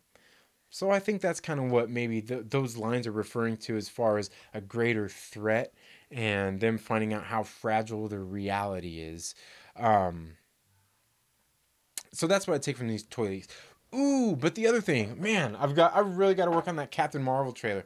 My Captain Marvel theory, man, because ooh, I'm not sure if you all seen the Captain Marvel, the new Captain Marvel TV spot. There's actually a new TV spot that just came on for America, for American audiences, just today. You could probably find that here on YouTube. I think it was on Marvel Studios Entertainment's channel, and it's like a little 20-second clip. And there was one released in Russia. Okay, there was one released in Russia that showed more story about the pager. And this was something I was speculating on because people were talking about the previous trailer of Captain Marvel where she caught up with Nick in the bar, which is actually kind of funny. This bar that she meets Nick Fury in, it's it's actually a bar that's really close to where I live at. I mean, I could probably get on my bicycle. Yes, I'm a cyclist. I could get on my bicycle and ride there. It's not 15 miles from me. Okay, it might be about 15 miles. Maybe about 20 miles. But it's a place in Roseman called Zebras, and funny story. Funny, we could say some funny stuff about zebras, but that's where it was shot at. But anyway, she meets Nick Fury in that bar, and a lot of people were saying, "Oh, it seems like this is like a really buddy cop kind of thing," and I didn't really get that out of it at all. And here's one of the things that, like, when I seen that trailer, I thought this one. Oh, there's a toy leak of a Nick Fury with the cat too. I'll get in that in a second. But I didn't really get the buddy cop thing out of that trailer. I got that she was being kind of a smartass with him, and I kind of thought that she had evaded him at some point. Like they had met, and she got away from him, and she evaded him, and he caught back up to her, and that's why she says in that bar, she goes, "You have a rough day, Nick Fury." Because she was running from him and probably trying to, fix things, whatever she's after, and caused a bunch of havoc in the meantime. But, you don't just shake Nick Fury, and he caught back up to her. That's what I got out of the trailer. And then in this new one we get with the pager, I don't even understand Russian, but just from the body language and the way things are going in the new trailer, it looked like they're going in, and she sees the pager, and it looks like he's answering his pager, and I swear, just by what it looks like she's saying, "What is that?" And he's saying, "Oh, it's a pager," and she's like, kind of like, "What's that used for?" And he basically tells her what it is, like a communications device. And then we see minutes later, the next flash is them getting ready to walk through the door, and she's like, "Pager," which at that point I'm pretty sure she's just saying, "Hey, give me the pager," because what I believe happened here is, we seen it earlier, where he text and it says with target.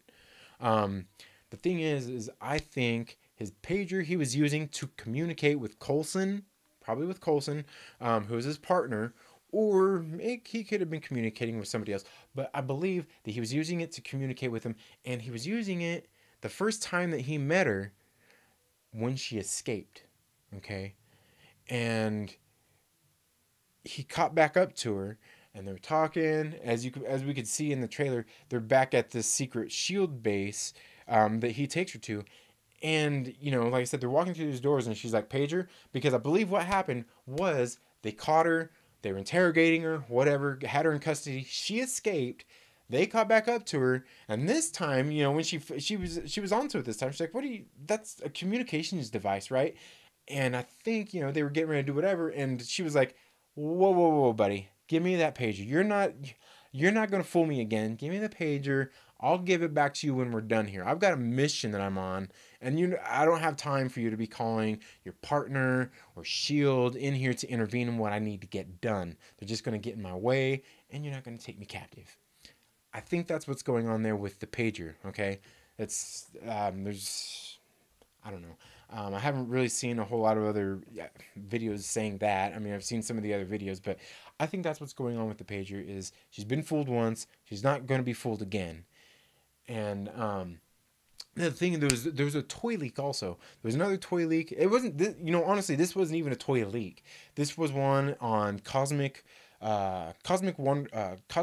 If you follow his Instagram, I think it's Cosmic Warren. He posted a picture that he found in his local comic shop. It was a Captain Marvel toy, but it was Nick Fury with Goose, the cat. And the cat had like a muzzle on, and he had shackles on his hands and his legs. Okay, and then it also had like it looked like a purplish gray arm. It looked like an arm or something on there, which who knows what it was. It could have been anything. It was. I think it was a piece that there's. It's probably like once you collect all these certain toys, like you can put them together. That's what I was kind of thinking it was, because it looked like just an arm. Unless Nick Fury has a fake arm too. What was the right arm? I think maybe Nick Fury has a fake arm too. He's got a Winter Soldier arm. That's my next video right there. Nick Fury has no, but in this toy, it's got the cat locked up in these shackles, and a lot of people are thinking that the cat is who took Nick Fury's eye. Okay, I don't think it was that cat that took Nick Fury's eye. I just do not. But I think what happened, obviously, with the cat we know is and they may change it up for the movie, but is a flurkin, and there's just like this dangerous animal, right? Well, they obviously had the cat shackled up because he probably attacked somebody. And at that point, if we see Fury with the toy and he's got the shackled up cat, I don't believe it's Nick Fury that shackled up the kitty cat. I think it was probably S.H.I.E.L.D.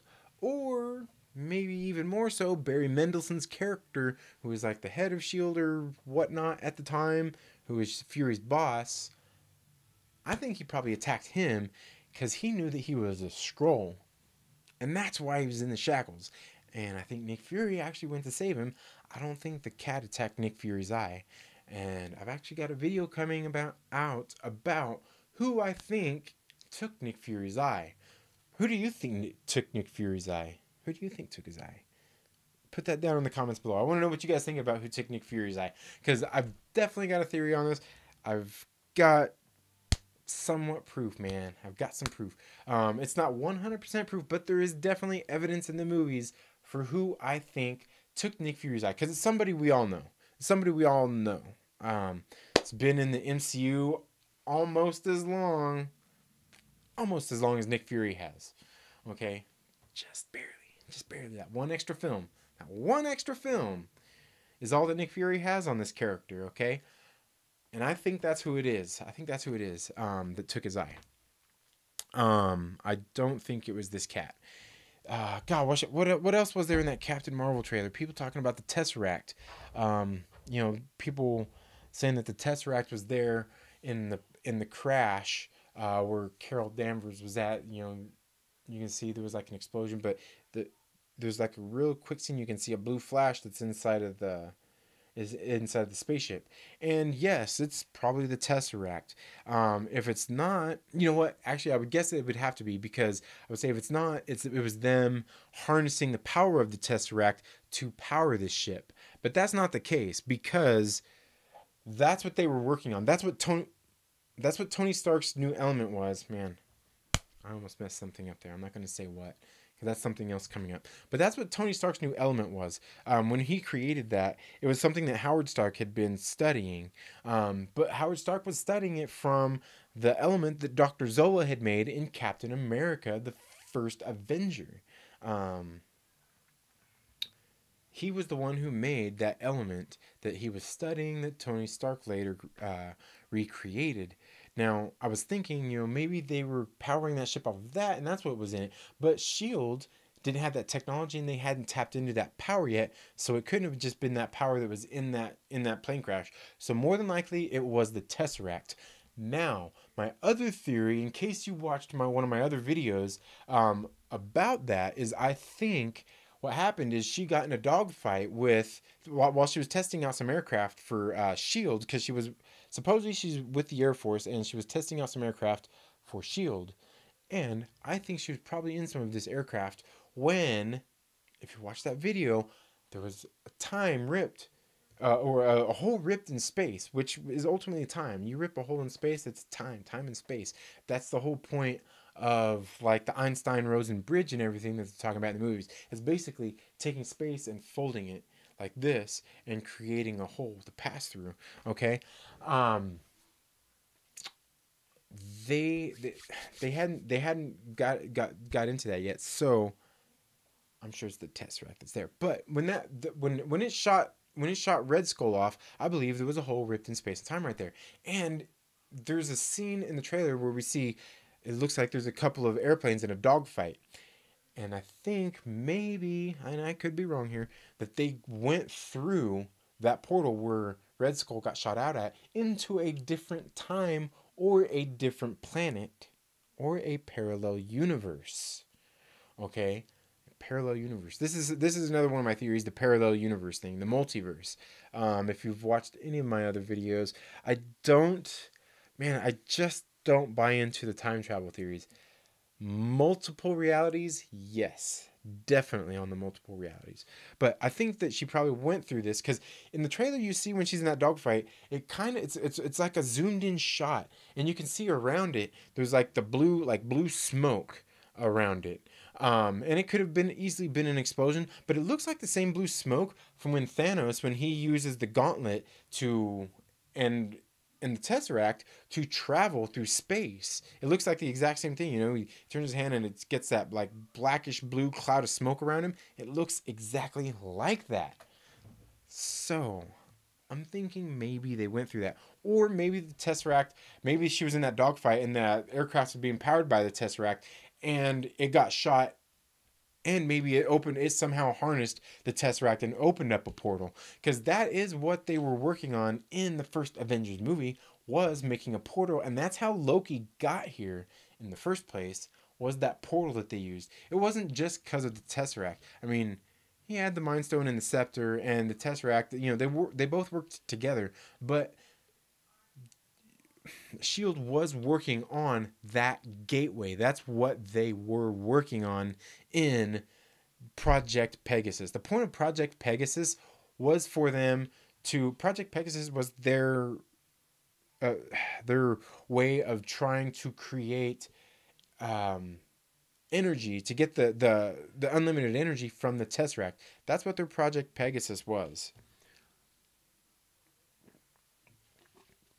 And they've been doing that probably since the 70s, maybe the 80s, but possibly the 70s. And I actually have part of my Captain Marvel theory goes back to the 80s. It goes clear back to the 80s, and it's really hard to say. Like I said, I've got to nail down a couple of things on my Captain Marvel theory, and I will have that video out.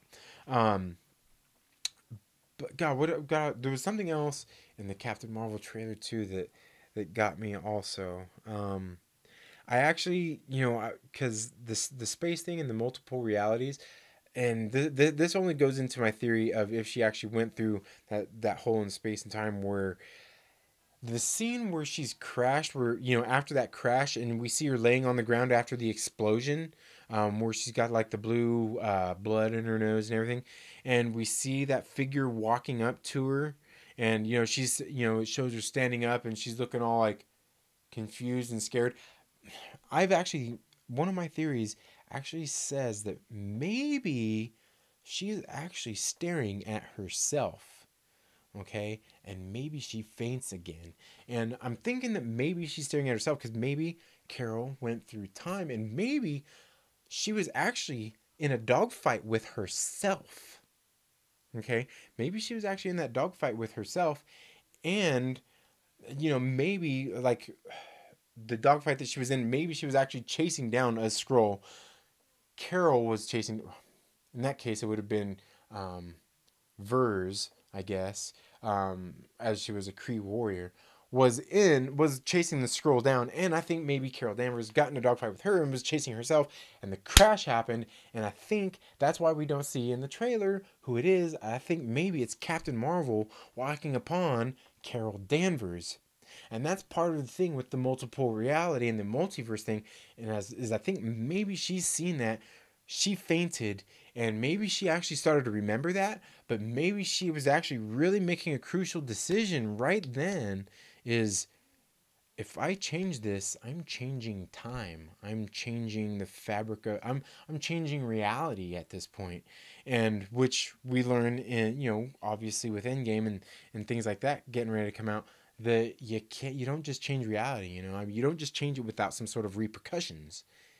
And I think, I mean, I don't know, that's one of my theories, that I think that she's walking upon herself right there. And maybe, the other scene where we see Jon Roger, Marvel, whoever Jude Law is playing, we see in a similar situation. Maybe he was just there too, and maybe he was with her, and maybe he was walking up to that scene with her, and maybe he's seen her looking at herself, and he was, you see the look on his face as he's walking up. He's kind of like, and maybe he's like, oh shit, maybe he's like, holy crap, dude, like, maybe he can't believe what he's seeing neither. And that's just a speculation. And then maybe there's the scroll there, and they shoot him, and bang bang, and whatever fight ensues. I kind of think that's something that might be going on. I don't know. Let me know what you think about these theories in the down in the comments. Because that's just that's just a couple things I think about it. There's just so many things going on with that Captain Marvel trailer, man. There's a lot. And speaking of which, I need to go back and rewatch it because I haven't watched the Endgame trailer in, man, at least a couple weeks. But because I was thinking about it the other day, I'm like, man, that really is like the ultimate teaser trailer. But then I remember also the morning that came out. I mean, we were all waiting for it for so long. And I woke up at 6 o'clock that morning, man. I woke up and I was on my phone on YouTube, and I turned it on, and I was like, dude, I immediately got up and I went to the living room and I turned it on my big screen TV, man. And I was like, and I seen other people shooting their reaction videos, watching it on, watching it for the first time on their computers. And I'm like, dude, no way, dude, put this on your big screen. But man, like, man, that music just at the beginning when he's recording that little message, man, I don't know, just that sci-fi music they got there is just so awesome. I don't know, just, and then just the way the whole, I don't know, it's just a badass trailer. It's just really badass. Far From Home trailer too, how can we deny that one? It's just not as good though. I mean, the Far From Home trailer is something else. And speaking of which, I should let you all know. I should have let you all know this when I did the comic book pull list. But this, and then this is why, obviously the Super Bowl is this Sunday, and we're going to be getting some, most assuredly, we're going to be getting some Captain Marvel trailer spots in the Super Bowl, and possibly some Endgame ones. Okay, now I'll tell you this. I believe it's this Wednesday. Is that right? It might be the next Wednesday, but I'm pretty sure it's this Wednesday. Yeah, February 6th. Pretty sure it's this Wednesday. The third issue of the Avengers Endgame Prelude comics is coming out. The last two issues haven't had much in them. I said a couple of different lines of dialogue, but I have a feeling this issue may have a couple of new panels in it of things that we didn't get in the movie in Avengers Infinity War. Because that's all that these preludes are really telling, is just really telling the story of Avengers Infinity War. But then I believe the next one coming out after that, and this is probably when we'll probably get the next Spider-Man. This is just my prediction right now. I'm willing to bet we'll get the next Spider-Man Far From Home trailer, probably like the first official trailer for it. Or maybe this is when the first official trailer for Avengers Endgame might come out. Not teaser trailer, is the Spider-Man Far From Home prelude comic is issued on March. I believe it's March 8th.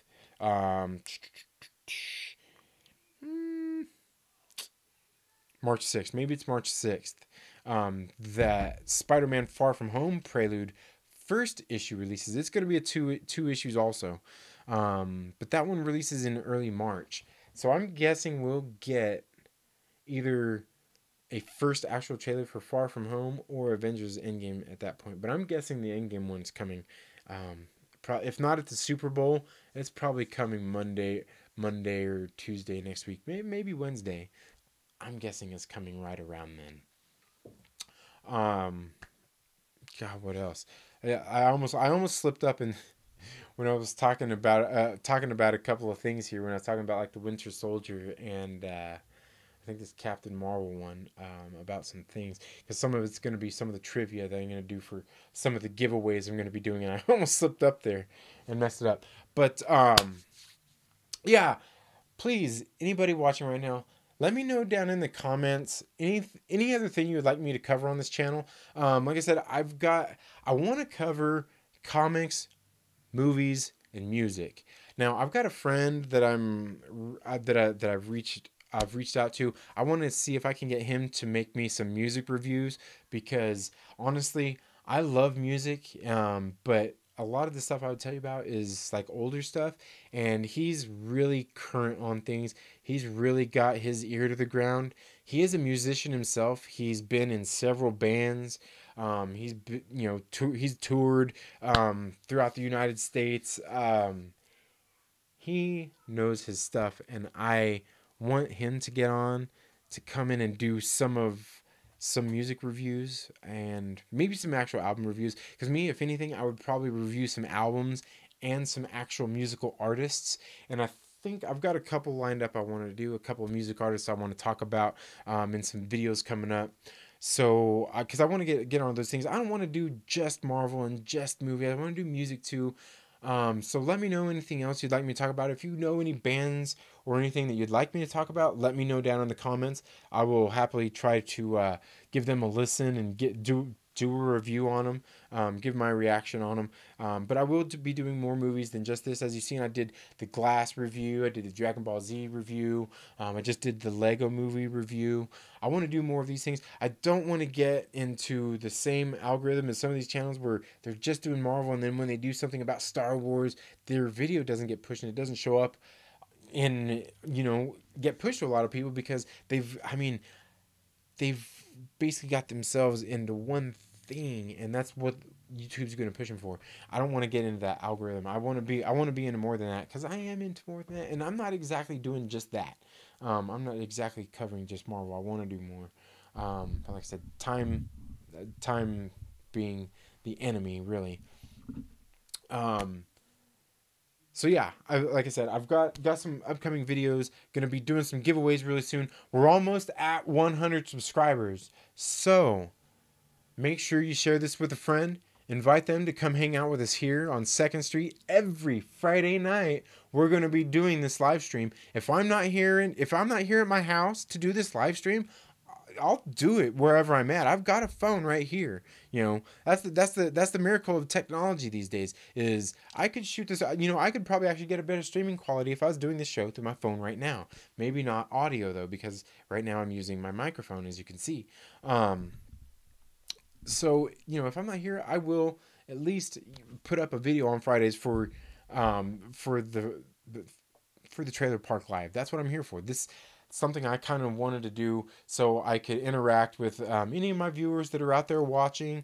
Like I said, leave some comments down there, like it, share it with a friend. The more people we get watching, the more fun we have, and that's what I want to do. Is I want to have fun. The other thing it does is, like I said, it helps drive more traffic to my channel, and that's something I want to do. I want to grow this channel, and I don't want to grow it in an artificial means at all. I want it to grow through you guys, through my friends, through my viewers, and through your friends, because I'm sure we're not the only ones out there who are interested in things like this, and I could certainly talk about more than just what we're talking about here. We just need more ideas. Let me know what you think. I'll happily cover more things. Like I said, I really love watching movies. If there's a movie you want me to watch, you want me to cover, let me know. I am planning on doing, as one of my viewers suggested, one of my subscribers suggested, was doing a breakdown of all the MCU movies leading up to Avengers Endgame, and that is definitely something I've been wanting to do, because I think there are definitely some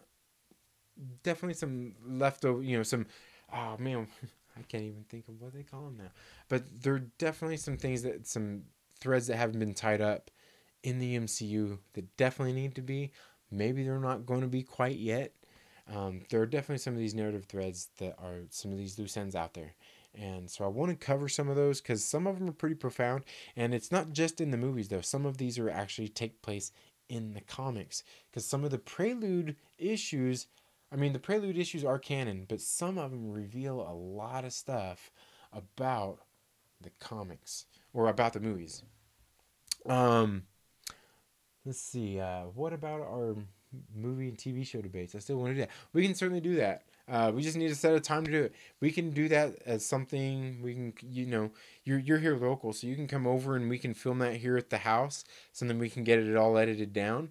Or maybe we could do it something over a live chat. We might be able to do something like that over a live chat, I suppose. I just think something like that would definitely be cooler if we had two of us sitting here in a room, and then we could go live and fire off with an audience, because then we got two of us and we can invite other people in to get in and help us with that. That's definitely something I'm still definitely open to doing that. Oh man, you know what? Something else I wanted to talk about. Something else I was wanting to talk about before I go. We're still here talking. And I'm going to do a video on this as well, but I actually seen one of the other channels I follow, Nerdy Blurb TV. If you never got a chance, check out Nerdy Blurb TV. They got some good videos as well, some entertaining stuff. And like I said, I'm not sure, I've talked to some of you about it before. Since I've been here on YouTube, I've actually found I've really liked following a lot of the smaller channels for their content. They're more focused. Where you get on some of the channels, they're just kind of covering whatever, or maybe one specific thing, but I kind of like seeing how other people just like me are making their content. Whether they have, I've seen people that have like not great video footage, but their content is awesome. Like I just seen a guy just the other day, I think it was just yesterday. I found him. He found my page, and so I checked out his page. And that's what I usually do is I go check out. I like to check out pages, and he was a guy doing workout videos, and I work out, so I was checking out his workout videos, and I'm like, man, like these are actually pretty good. I mean, I don't watch a bunch of workout videos on YouTube, but his videos, like it didn't seem like he was not being himself. It seemed like he was being himself. He was working out in the gym, had some funny stuff, but his camera was, kind of shaky, and the audio could have been better. And I told him, I was like, hey man, like you've actually got some pretty cool content. Just, maybe see if you can get a tripod or a gimbal, maybe a microphone, and your quality would go up that much more. But like I said, I've been really enjoyed watching a lot of the smaller channels out there. And like I said, Nerdy Blurb TV is a cool channel, certainly a bigger channel than me, but he did a video that I've been wanting to do as well about the X-Men and the MCU. Now, how do you all think that the X-Men are going to come into the MCU? Because it's coming soon enough, but I honestly don't think it's going to be coming that soon. People keep thinking it's going to be teased. The Hugh Jackman thing being teased in Endgame. Honestly, I love Hugh Jackman as Wolverine. I don't want to see him being Hugh Jackman being Wolverine anymore. I don't. I just don't. It's over. Let's be done with it. Let's move on. Like I said, I love Hugh Jackman in the role, but it's not that if they, and also I feel like if they did that in the MCU right off the bat, it kind of solidifies him as Wolverine, and that's it. Then the audience isn't really going to want to move on after that. But maybe they will. But X-Men in the MCU, how are they going to be integrated in? Let me know what you guys think in the comments. For me, I personally, I don't think they're just going to come outright and do an X-Men movie. I just don't. Now, and I could be wrong here, because it's the X-Men is so huge. It's such a huge ensemble cast. I mean, it's basically, they've got enough regular, just average X-Men in the X-Men, like they've got in the MCU right now. And by the time you throw in the enemies, we're definitely talking the same amount of characters. So you're looking at tossing in that many people in one movie, in an X-Men movie. You're just going to introduce the X-Men. I just don't think it's going to work like that, especially not for quality anyway, because you gotta, what they've proven so far is you've got to tell the character story first. You got to build the character up, and then you put them in the larger ensemble. And like I said, X-Men is definitely one of those things that started all together. I mean, they did it with Guardians of the Galaxy. They certainly did it with Guardians of the Galaxy, but we still haven't got fully fleshed out backgrounds for all these characters. We haven't been given enough, if you ask me, for like that emotional connection to them, really, where like you sympathize with them, but there's not that connection there with them as much. Like how many people were sad that Drax got dusted? How many people were sad that Mantis got dusted? You know, most people were sad like Groot. Like, oh man, not Groot. Um, Peter Quill, not Peter Quill. Because people are more emotionally invested in these characters because that's who they've dealt with and talked with already. And I think they're going to do the same thing with the X-Men. I just don't see them doing them all at once. Because like I said, for every hero in the X-Men universe, there is his polar opposite in that's on Eric Lensher's side, really. So, I mean, that's really two stories you got to tell. And you're obviously not going to tell the story of the X-Men. You're not going to tell the story of Professor Xavier without telling the story of oh man, Eric Lensher. I almost said Magneto of Eric Lensher. You're not going to. So obviously these two characters would be introduced together. But when they introduce these two characters, are they going to be introduced in solo movies? Is it just going to be, Eric and Charles on their adventures? I just don't think that neither. I think what may happen is we're probably going to get an introduction to some mutants, even though we've actually got some in the MCU, and people want to say, "Oh, they're not mutants," and all that. Well, the thing is in the movie it actually says, man, I think it just said that I'd have to go back and watch it again, but it just basically unlocked their potential is what they did with Scepter. Okay, so that means it was already there. And well, just in case you didn't watch Iron Man 3, that's exactly what Extremis was. Extremis was that same thing he was talking about, tapping into the area of the brain to basically hijack it to upgrade our bodies. Which would, I mean, that's not being a mutant, but it's something similar. So the idea is still kind of there. But a quick snap of the universe changes things, right? So there's possibly that way to work in those mutants, but I honestly think they're probably going to start. And I was talking with a friend about this. I think possibly they're going to start with introducing Storm because they could easily place her in Wakanda, as I believe she was from Wakanda as well, and she was in a relationship with Black Panther at one point in the comics.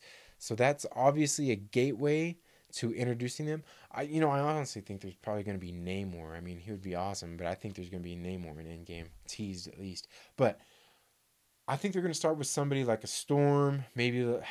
Honestly, Dark Phoenix coming out. I don't think they're going to start with a Jean Grey, but I think they would start with a Storm, maybe a Beast, and start with those two stories, and maybe these two characters come across each other, and something happens, and that's when Eric or Charles come into the picture. So maybe the story is kind of the story about another character, and then Charles and Eric are brought in, and that's kind of the end of like the ending of the film. Like, oh, okay, like, hey, like, whoa, we're here, we can help you, we're just like you, we're mutants too, and that's what we do. Come with us, come with me if you want to live. No, but come with us, and I've got a school. We're helping train mutants to learn their powers and control them. And I think that's what they're going to go with. I think they're going to go with something like that, where you get introduced to a couple of mutants, and then you're going to get introduced to the guys who have been doing it longer, and then maybe we get some of that backstory in the next film. And honestly, I want to say if they were going to do it right, they would wait for, judging, just going by how I think it would go, is I think if they did it that way, introduce a couple characters, then you got the second movie when you introduce a couple of more characters, and then the third movie where you introduce a couple of more characters, so you've got more of a larger ensemble here. Even if you just did two main characters in each movie, by the end of 3, you've got 6 main characters, and then if you put little side characters in there, you've got, say 2 more in each movie. You've got 12 characters already right there. So you got 2 in the first movie, and then you add in Eric and Charles right there. Then the next movie, you introduce 2 more main characters, and maybe you add in one more character. You don't have to do two. But then, honestly, I think they would best hold out for Wolverine to put him into the third film before they do an actual full ensemble X-Men film. Because maybe he's teased in the second film, and the whole third film is where they introduce his character and somebody else, like Sabretooth, perhaps. And then you go into the larger ensemble X-Men movie. But I definitely think they should wait on Wolverine and putting him in there. Obviously, he's the most popular, and that's why, they may do him first, but I also think that's why they may not do him first, because they want to get it right. They want to build up that mystery, and they probably will build up that mystery through two films until they give us Wolverine for sure. I mean, it just seems smart from a marketing sense, a writing sense. I mean, build that one character up that everybody wants, because honestly, I mean, that's one of the downfalls of the universe we've had already, is they oversaturated with Wolverine. I mean, if you follow the comics in the first place, you know that Wolverine wasn't one of the original big characters. He wasn't even there originally. So, just, just saying. Just saying. Wait till at least the second movie to tease him, and then the third one be him. Maybe the third one is him after he's gone through the program. The Weapon X program, and they, that would make for an interesting movie, I'll tell you that. And honestly, who are they going to get to play Wolverine? I mean, my dream casting would be John Bernthal. Look at John Bernthal. I mean, the dude is 5'10", okay? He's way taller than Wolverine was in the comics. But if you go to Marvel.com, they've got Wolverine listed as 5'7", okay? I remember when I was growing up, I think Wolverine was 5'2", 5'3", if that. Now, the MCU has been doing good on casting and trying to nail everything right, but I honestly don't think we're ever going to get a dude that's 5'2", 5'3", 5'4", 5'5", playing Wolverine. I just simply don't think there's ever going to be a dude that's that short casted to play Wolverine. It would be great. It would be great. But I honestly think it's going to be somebody that's more around my height. I'm 5'8", so I'm thinking it's going to be somebody more around 5'8", 5'9". John Bernthal. He's got the perfect look. He's got the talent. I think he would be a good pick. I don't know. Maybe it's just me. But honestly, I think that's how they're going to be integrated into the MCU. I'm sure there's other great people that could play some of these characters. Let me see. Okay, I'm getting ready to go, but let me see. Let me check these last ones. Grade 2. When the X-Men become integrated into the MCU, don't you think they are too overpowered compared to everyone else? We've got a dude that can stop time and run around the world. Quicksilver. Yeah. I mean, there is that. I don't know about overpowered, because in the comics they've in the movies they've kind of dwarfed some of the characters from what they are in the comics. Because let's be honest here. I mean, Hulk would have smashed half of these dudes, like with the quickness, according to the comics. You know what I mean? There's like really no contest. So I mean, I think they would change some of that, and obviously they did in like even in the X-Men films that we got in the Singer ones. I don't even they were toned down, and that's not such a bad thing, because like I said, I really did enjoy Fox's X-Men movies. They were good. I mean, Apocalypse was the worst one, but I enjoyed the film. It wasn't complete. It wasn't a complete crapshoot. But yeah. Anyway, that's just what I think. Who do you all want to see? I mean, if they did do it that way, who would you all want to see? What characters would you all want to see introduced into the MCU first, as of the X-Men? And how would you want to see them integrated? Anyway, like I said, I'm going to do more videos just like this coming up very soon. I'm getting ready to let you all go.